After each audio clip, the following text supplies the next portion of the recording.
কবি প্রভাস কুমার শর্মার লেখা কবিতায় খুঁজি তোমায়। ভালোবাসার অনুভূতি আগে কখনো স্পর্শ করেনি আমায়।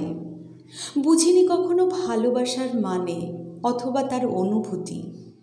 হঠাৎ কোথা থেকে এলে তুমি? নীল শাড়ি, লাল টিপ আর কানের দুল দোল খাচ্ছে যেন আমার হৃদয়ের গহীন অরণ্যে। পায়ে বনফুলের নূপুরের ঝংকার, কি অপরূপ লাগছে তোমায়। প্রকৃতির সৌন্দর্য লজ্জায় ঢেকেছে মুখ। গায়ের মিঠু পথ যেন আঁচল বিছিয়ে দিচ্ছিল তোমার পায়ের স্পর্শ নিতে।